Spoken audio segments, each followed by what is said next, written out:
Magandang hapon sa ating lahat na itong update sa magiging lagay na ating panahon. Patuloy pa rin magdudulot ng mga kalat-kalat na pag-ulan, mga pagkidlat at pagkulog ang southwest monsoon o habagat sa may kanlurang bahagi ng Southern Luzon.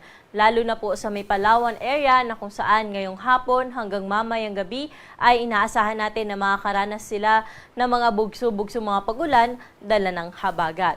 Samantala, yung tropical depression na ating minomonitor ay nasa labas pa rin po na ating area of responsibility. Nananatiling malayo po ito sa ating Philippine landmass kaya wala itong direct na epekto sa anumang bahagi ng ating bansa. Kaya po dito sa Metro Manila, pati na rin sa ibang bahagi pa na ating kapuluan, ngayong hapon hanggang mamayang gabi ay mga pulu-pulong mga pag-ulan o mga isolated rain showers, dala ng mga localized thunderstorms, yung ating inaasahan. Kaya po kung lalabas tayo ng ating mga tahanan o kung pauwi po tayo ng ating mga tahanan ngayong araw ay ugaliin po natin mag-check na ating social media accounts pati na rin na ating website para makita po natin kung meron tayong inaasahan ng mga pag-ulan, dala ng thunderstorms sa isang lugar. At pwede po natin bisitahin ang ating social media account sa DOST_pag-asa. O kaya maghanda na rin po tayo ng payong o pananggalang sa ulan kung tayo po ay uuwi ngayong hapon hanggang mamayang gabi. Maliban po sa nabanggit natin na tropical depression na nasa labas sa ating area of responsibility, wala pa naman po tayong naasahan na anumang sama ng panahon na posible pong makaapekto sa ating bansa.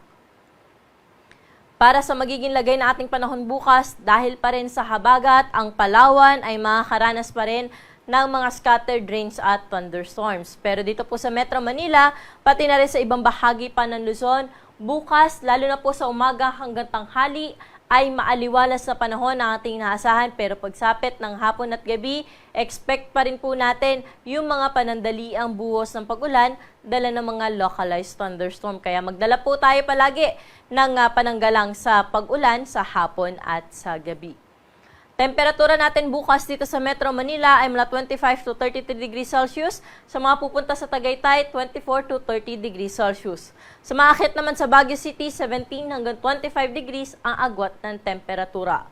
Sa Lawag naman, 24 to 32 degrees Celsius at sa Tugigaraw, 25 to 35 degrees Celsius yung agwat ng temperatura.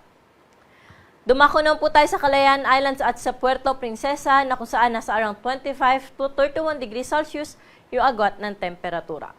Sa mga kababayan naman po natin sa bahagi ng Visayas at Mindanao, bukas wala tayong naasahan dyan na malawakang mga pag-ulan kaya magpapatuloy yung kanilang naranasan na mainit at maalinsangan na panahon sa umaga hanggang tanghali.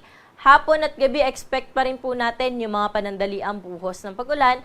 Dala rin po ito ng mga localized thunderstorm. At nabanggit nga, meron tayong nilalabas ng mga thunderstorm advisory sa ating social media accounts, pati na rin sa ating website. Temperatura natin sa Metro Cebu, Iloilo at sa Tacloban ay 25 to 32 degrees Celsius. Sa Cagayan de Oro, 24 to 32 degrees Celsius. Sa Metro Davao at Cagayan de Oro, 24 hanggang 33 degrees ang agwat ng temperatura. Sa mga kababayan naman po natin na maglalayag, wala tayong gale warning na nakataas sa anumang baybayin na ating karagatan at magiging banayad hanggang sa tamtaman lamang ang mga pag-alon. Para sa ating 3-day weather outlook sa mga pangunahing syudad sa ating bansa, dito po sa Metro Manila, pati na rin sa Baguio City, hanggang Linggo, wala naman po tayo naasahan na malawakang mga pag-ulan. Pero mataas po ang tsansa ng mga pag-ulan sa hapon at gabi, dala nga po ito ng mga localized thunderstorm. Kaya po kung lalabas tayo sa weekend, paghandaan po natin yung mga posibilidad ng mga pag-ulan sa hapon at gabi. Dahil kung malakas po ang thunderstorm, ay posible pa rin po ito magdulot ng mga pagbaha at mga pagguho ng lupa sa mga bulubunduking lugar.